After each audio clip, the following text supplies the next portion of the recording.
Hello, everyone. Thank you very much for being here. I'm very grateful to be here. My name's Alex, and this is a AI-driven cybersecurity in 4 easy pieces. So who am I? As I said, my name's Alex. I'm a data science software engineer at Bloomberg. Previously worked in healthcare, Covera Health, and before that at Capsulate, working in cybersecurity. So I'm extremely interested in open source, try working on my own projects, contributing to others, and I'm especially interested in the intersection between data science and infrastructure. And a little bit about me, I like to knit and crochet in my spare time. Unfortunately, my colleague and co-presenter George couldn't make it today. George is the director of data science at GSI Technologies, working in embedded AI hardware. So before getting started, I kind of want to go into what this talk is and what it isn't. So despite the title, this talk is not going to make you a machine learning expert, and this is not going to make you a cybersecurity expert. Also, this isn't an in-depth guide on how to apply machine learning solutions to all of your cybersecurity problems. What this talk is, though, is I'm going to talk about the data problems in cybersecurity and how it plagues the industry. I'm also going to talk about popular open source tools in the Anaconda ecosystem, PyData ecosystem, et cetera. And lastly, I want to touch on how easy it can be to mix and match these tools and order them in such a way to solve a problem. So a little bit of an overview. I'm going to talk about some trends in the cybersecurity industry, and I'm going to talk about cybersecurity as a data problem. I'll segue then into the 4 easy pieces of data science. I'm talking about the data science workflow and how it can relate to cybersecurity. And I'll also touch on open source tools and some extremely popular ones and what problems they address and how to choose the ones that are right for you. And lastly, I'll try and conclude with a demo showing how we can take advantage and leverage all these tools to solve a cybersecurity-based problem. So we've all seen on the news how there have been breaches of stolen data, stolen passwords, account information, and these are extremely devastating. And some of these events have happened to services and places that we know or use. And not only are these damaging reputationally to these companies, but also monetarily, as some breaches can cost millions and millions of dollars. However, there are great opportunities. Cybersecurity is a growing industry, and companies are investing in their own security now more than ever. And it's a great time for people to enter the industry and make a real impact. So now I'm going to talk about the cybersecurity as data problem. To convey this idea, I'm going to use an analogy just called the 4 V's. Variety, volume, velocity, and veracity. And I'm just going to talk about them and then talk about how these 4 V's apply to real systems today. So by variety, I mean the different types of data sources that you can ingest from, whether it be low-level systems data or high-level network data. There's an immense array of different tools and sources of events that you can tap into to ingest into your analytics engine. Data volume. So cybersecurity prevalent data is essentially a fire hose, and you can choose how much you want to dial the fire hose open or shut. And this is why, and it's especially huge when it comes to large-scale systems at large companies, small companies, where companies have turned to solutions such as like Hadoop or Spark or Cassandra to sort of house all of this data, or data vendors to house all of this. So by velocity, I want to touch on how alerts drive the response efforts of security teams, and the speed of which and the velocity of which that these teams can resolve these alerts and process them and come to reconciliation determine their impact and how effective these teams can be. It's the whole idea behind having a security operations center, or a SOC. And lastly, I want to talk about veracity and how the truthfulness of a lot of these alerts. And so in these security teams, there's a huge plethora of different types of alerts, and most of them tend towards the false positive side. It's a huge problem, pretty much falsing all the time. And the reason why there's a huge amount of falsing is because the cost of a false negative opposed to a false positive can mean a compromised system. And some people don't want to take that risk.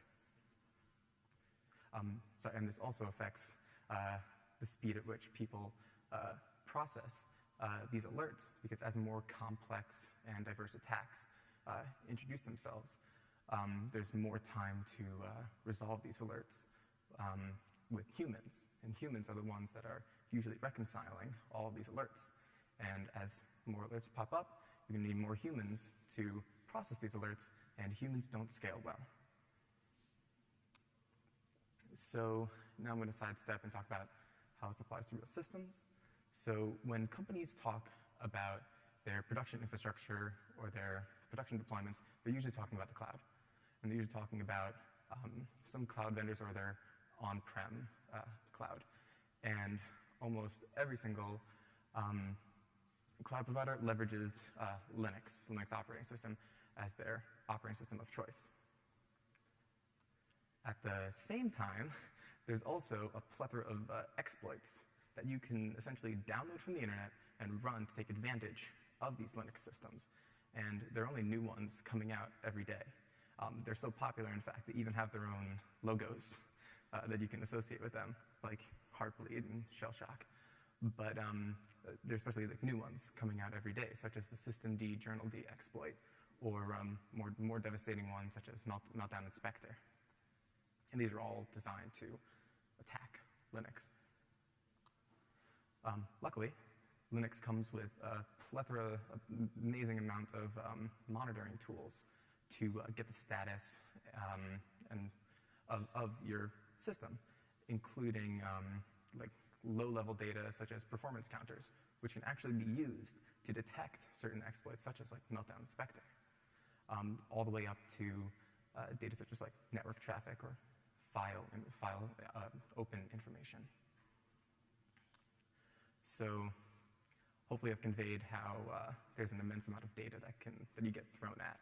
And there's so much and so many alerts that you're essentially drowning in all this information. It can be extremely daunting for some security teams to find the signal from the noise. And one key point that I hope you can take away from this talk is that, and I want to make this argument, that we essentially have all the data we need to detect our adversaries. We just don't know how to analyze it yet. And through all this noise and dark matter we have, there can be an attacker in that. We just need to find a way to isolate that information. So luckily, we have a whole field dedicated to getting insights from data called data science. And this is kind of how I transition into talking about the data science workflow and data science process in 4 easy pieces. The first piece is data preparation, including collection and organization and how we organize this data into some ingestible form. Next, I want to talk about data exploration and talking about insights you can get from this data and visualization technologies. Next, I want to talk about modeling and how you can get predictions and decisions from your data that give you value. And lastly, I want to talk about deployment and how you can utilize these models in dev environments or production environments. So since we're at ANACONDACOM, I want to talk about one tool, Conda, that really solves many of the woes of data science. And one of them is dependency management. So Conda is multi-language. You can install multiple different language dependencies under one hood, under one YAML file to specify your environment. And there's also pip integration, so you're not stuck with Conda Forge. You can also talk to PyPy as well. Another great feature is dependency management in these virtual environments. You can clone environments, base them off of each other, update them, and this is extremely valuable when you want to have projects depend on each other. You can just depend on the Conda environment. And lastly, I want to talk about base Docker images. So continued Mayo, there's Docker Hub, where you can, there's a bunch of different like mini conda base images or Anaconda base images or conda base images that you can start as the foundation level of your project if you want to Dockerize your project. So to the first piece, I want to talk about data preparation. So this has many different names. There's tidying, cleaning, pre-processing, and I'll even include gathering in this step. And the main goal is that data is dirty, and you want to change that representation to something that's more ingestible for you. And luckily, the Python data science ecosystem is huge and can greatly help with that. And the idea being that the reason why you're preparing your data is because garbage in equals garbage out when you're modeling or visualizing. So you want to make sure that data is in this right format so you can get your key insights for the next piece. And so this picture is from a PyCon talk by Jake Vanderplas in 2017, kind of conveying the idea that, or illustrating this idea that the PyData ecosystem builds on top of itself, and how there's a great, great symbiosis between all these libraries, and we can take advantage of that when trying to develop our solutions. So next I want to talk about data exploration. And by data exploration, I don't mean like looking through tons of JSON files or CSVs. I mean being able to visually communicate your data so insights become extremely obvious and insights become extremely shallow. And the ecosystem for visualization library, especially in the Anaconda and Conda ecosystem, is huge. There are tools that you can run, such as matplotlib for like stateful plotting. You can go the JavaScript route. You can even choose like hybrids in between, like bokeh, or declarative options such as like holoviews. But the whole point of choosing one of these libraries is you want to focus on the ease of learning, how easy it is to just pick it up and start using it, how well documented they are, and so you know you have a good reference guide for what's good and what's bad practice in this library, and some examples to help get you started. And lastly, community support. Sort of you don't want to re-experience the same pitfalls that other people have. And if you can see how they've gotten out of their holes, you can remain unblocked. And so extremely popular libraries that a lot of people have used, a lot of people will fall into the same pitfalls that you have. And so you can get out of them quickly. So now I want to touch on modeling. So the goal being that we kind of want to represent this process using math and data. And again, the PyData stack can, again, greatly help us. There are high-level libraries and low-level libraries. But a couple of key points I want to mention is that you don't always need like a complex model to get the job done working in like low-level libraries such as like raw TensorFlow or PyMC3. You can use high-level libraries such as Keras, and as we saw Francois' talk, he conveys the idea of cognitive load, and that's what these high-level libraries are trying to do, trying to reduce the cognitive load on the data scientist so you can develop a model and iterate quickly and get this cycle going. And last point I want to talk about is knowing when a model is failing and trying a different approach versus fine-tuning the model and knowing the trade-off between those two. So now I'm going to talk a little bit about deployment.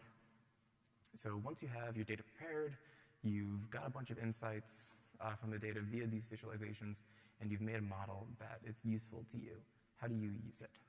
And the most direct approach is creating prototypes, creating some web app where you can throw and expose the REST endpoint, throw some data, and get some results back.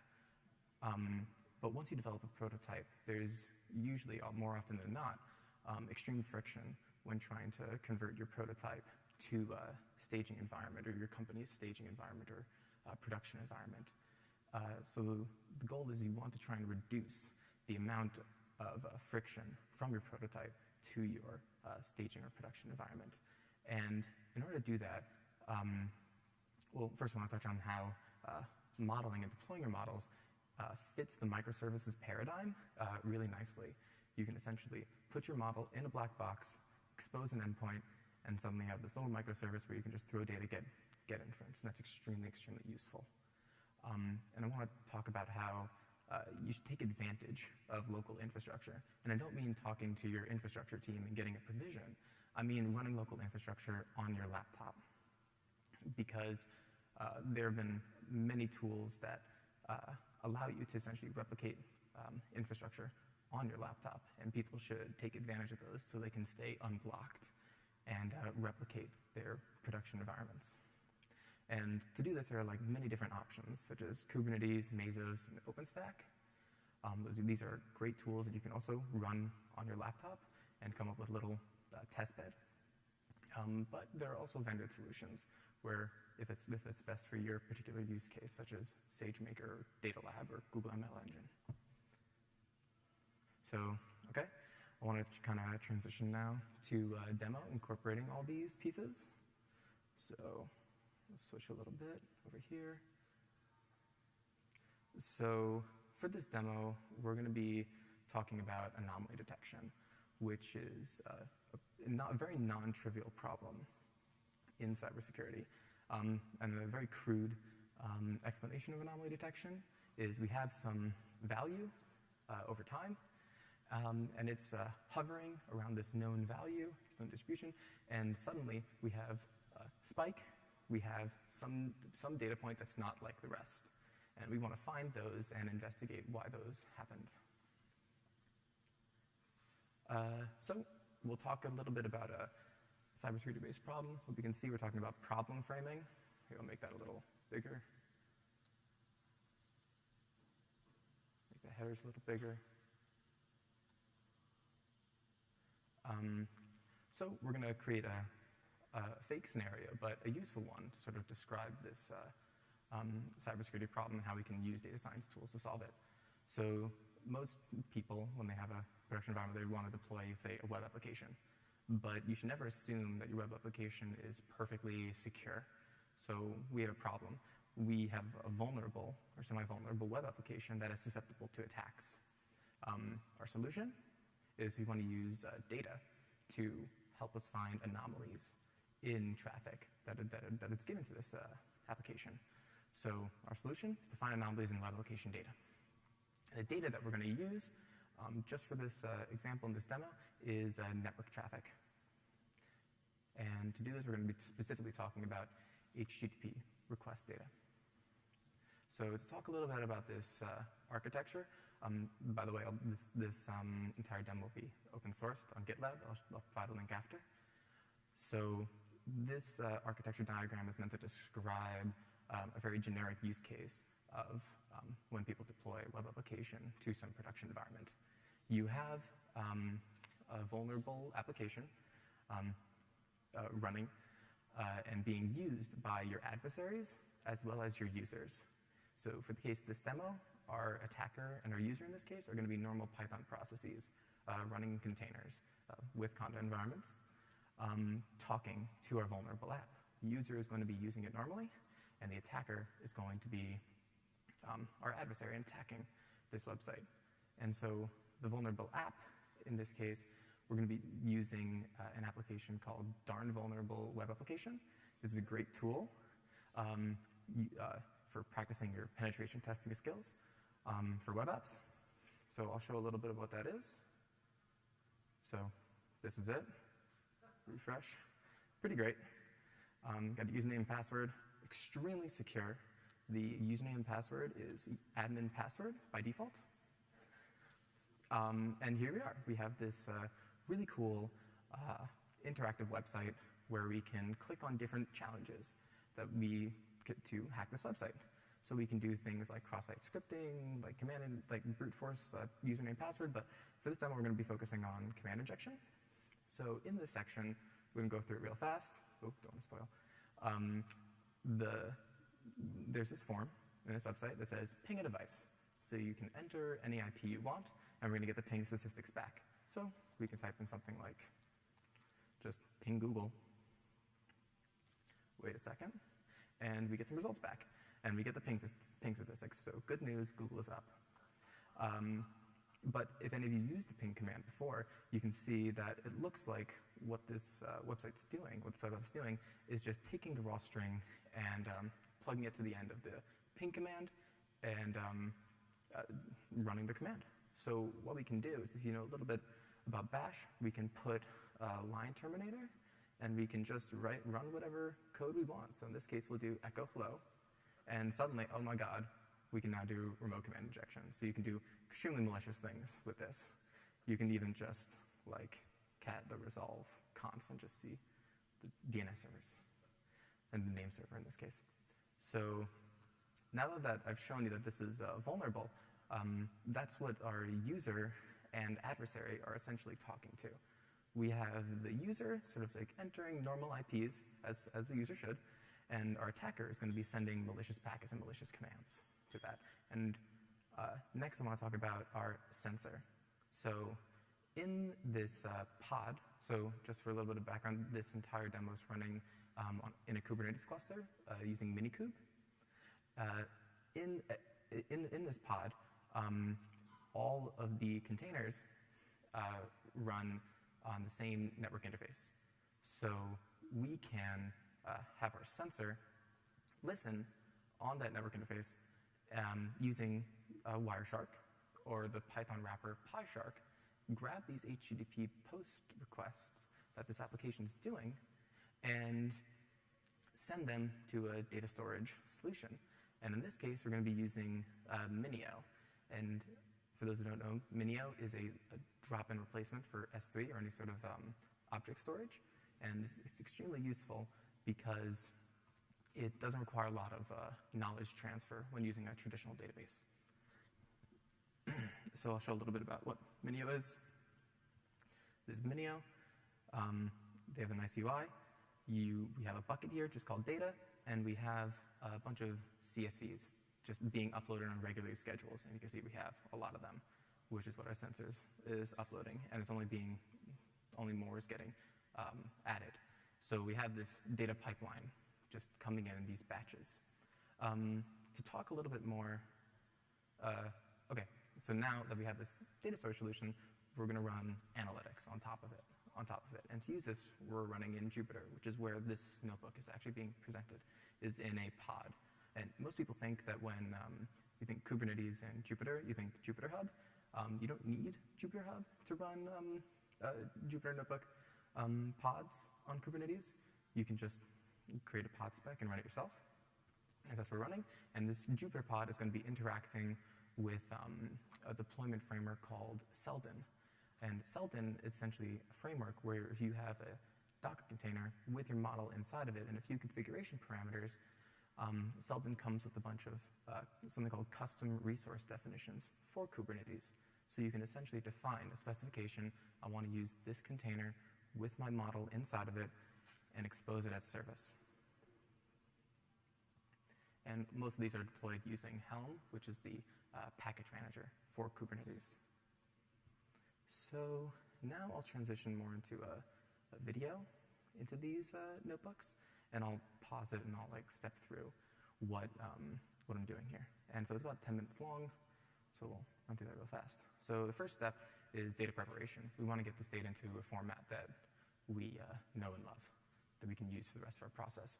So now I want to talk about what does an actual HTTP request look like. So it's just raw text that you can see, and PyShark gives us this great ability to just export it as a JSON blob. So an HTTP request looks like it has a bunch of headers and it has a body. And so in this case, our adversary is modifying the body to inject malicious commands into this website. So we can leverage tools like pandas and NumPy to reformat this data into something that's more digestible, and we can try and featureize this data also. So this is what this prepared CSV from Minio looks like. You can see it has a time column and a content column. We're assuming in this case that data always comes to us extremely dirty and non-formatted. So we're going to do a little bit about that formatting and only a few lines of Python code in pandas and NumPy. So you can see what one raw request looks like. As you can see, yes, it's a JSON blob. we can now clean the request a little bit and just kind of get a little bit of sense about what does its data actually look like, what is the text, what is this, and you can see it's normal JSON. But I'm going to focus here on one header called the user agent. The user agent essentially is a header that describes where did this request come from. And so if you send a request to a website, if you're using Chrome, it'll say, I'm coming from Chrome. But in this case, we have Python requests, which is expected because in this demo I'm using the requests library to talk to this website. And so it says in the header, the user agent that we're using, Python requests. This is a little bit of exploration talking about it. And if we look at the actual file data, we can see, oh, this is like a normal user command. Look, they just entered like facebook.com, and they just started pinging it. So, normal. And now I'm going to talk a little bit about featureization and how we can get this into a better format. So for the sake of further ingestion, we're going to try and filter down only alphanumeric characters and digits and punctuation that we want. And this is useful because it's a fixed representation. And what we can do with that data now is we can get the frequency counts of every single one of these special characters. And from these special characters and these counts, we can now do more interesting approaches for the next steps. So now I'll talk a little bit about expiration. So again, anomaly detection, we just have some value that's very different than the rest. And so for this expiration portion, we're going to be using the tool HoloViews to make some interesting interactive visualizations so we can get a little bit of insight about our data. And we can ask questions to our data and have them hopefully be answered in these visualizations. So here, re-importing some of the preparation phases. And I'm also assuming here that we have a data set just called attacker.csv, saying that we're lucky enough to actually have some attacker data. And I'm going to use this to illustrate some of the differences between this user traffic and attacker traffic. So here's just a horizontal bar plot, just so I'm describing the user data and what people are trying to talk to. And you can see it's normal websites by the y-axis here, as well as some junk, which sometimes users put into forms like that. I'll skip ahead a little here, go a little faster. So now a useful visualization could be, what does a feature request look like?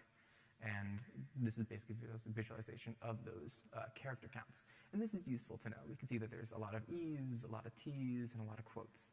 We've essentially taken this entire request and feature requested, and this is essentially the fingerprint of a single request. And now we can leverage a tool in HoloViews called the HoloMap, which you essentially describe all the different states, and you can apply a slider to them, and we can now slide through time from this data, and we can try and see how does our data change over time. And we can see that it's mostly just jiggling around, and that's a good insight to have, because we can now say that like most of our user requests are very similar. Skip a little bit ahead. Now, lastly, using one of these malicious data points, we're going to compare that against what does a normal user send. And in this case, if we look over here in this section that counts towards the alphabet, that they're starting to differ a lot more. And hopefully this is enough signal so that we can find a meaningful difference between our user and attacker. And so this is a useful insight to have when we go to the modeling phase. Skip ahead. So I'll touch on this modeling approach really, really quickly.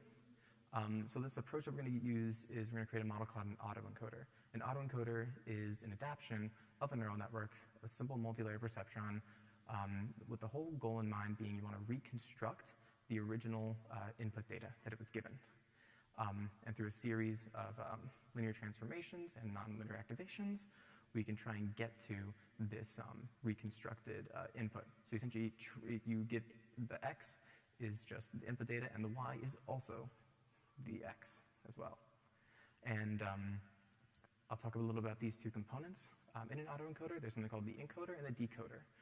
And in our encoder, we're going to sort of transform our data and compress its representation down into only two dimensions. And using these 2 dimensions, we can try and see how the encoder tries to represent data in using 2 numbers. We can plot those numbers to do a little bit of introspection about this model. Go a little bit faster here. I'll skip down. we can see that our model is in Keras. That's the solution that we're using. And one important point I just want to mention about Keras is that the ease of creation is extremely powerful. And we can leverage that in only like 15, 20 lines of code.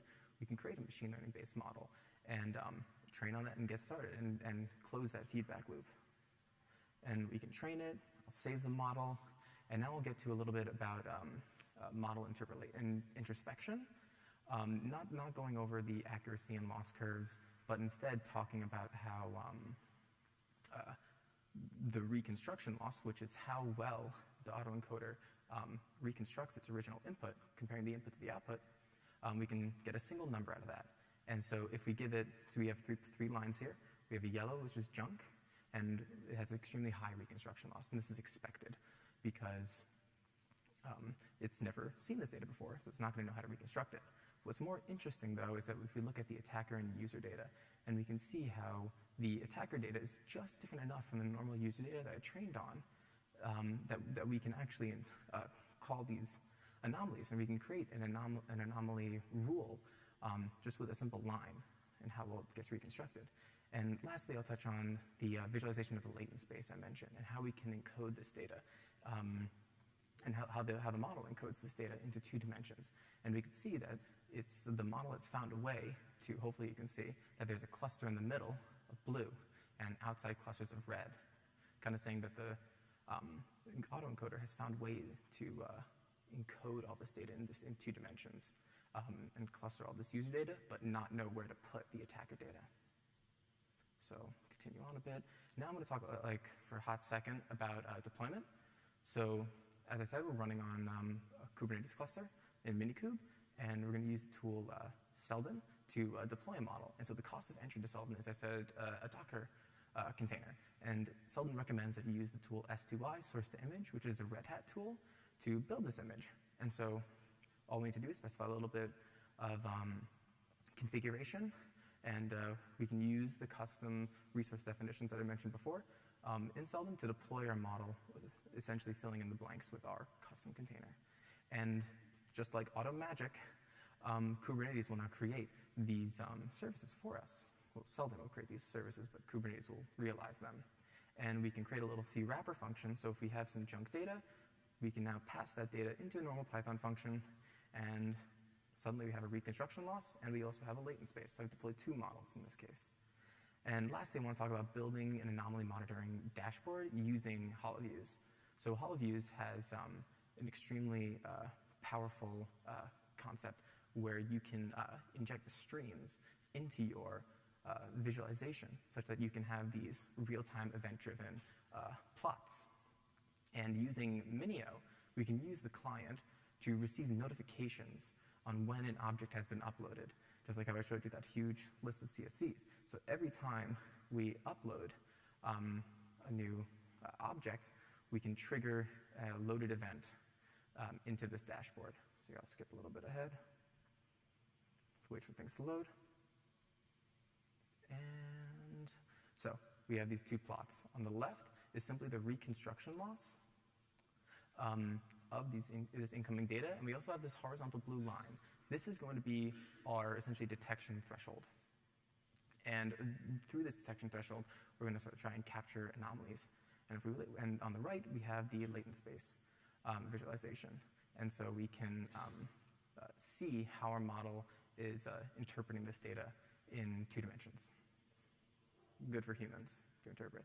And so if we speed up a little bit, we have data flowing in from these events, and we can see that there's now, in this curve, 2 points that have exceeded this threshold and have been stored in a data frame down below here.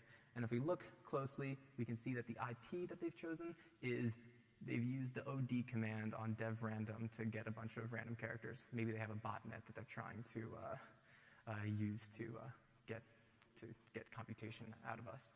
But we've detected it. We've detected that, and it's exceeded this threshold.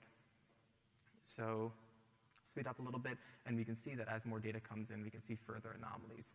But below this threshold, we can see, hopefully I'll hover over it, that some of this data is just normal request data to random websites. So that's all I really have for this demo video. Kind of want to transition back to these slides. Here's a list of the technologies that were used in order to make this possible. This is not inventing anything new, any sort of new technology, but rather just showing that creating an end-to-end system using these tools is extremely possible and doable, and all you should. So some improvements and takeaways. You can clone this yourself and try and build this and run it. This is on GitLab under CMRFRD. Some improvements, though, is that this is, I want to clarify, this is a toy model, and this is not going to solve all of your machine learning related problems, but it's important to illustrate this end-to-end system and having this skeleton available. And so improvements that you can have to actually stop this are things like role-based access control in Kubernetes or network policies, or more robust modeling and building stronger models to detect this. A simple autoencoder might not detect everything that you want to detect. And the last point I want to say is you should complement open source with your internal expertise in your companies to build detection methods that are useful for your specific domains. There's some great talks I want to lead you to, especially one Preventing Attacks at Scale by Dino Daisovi, talking about a lot of the concepts that I mentioned today, as well as other things about deploying models to Kubernetes. Here's my contact information, and Twitter and GitHub. Yeah, thank you. I'll hear some references.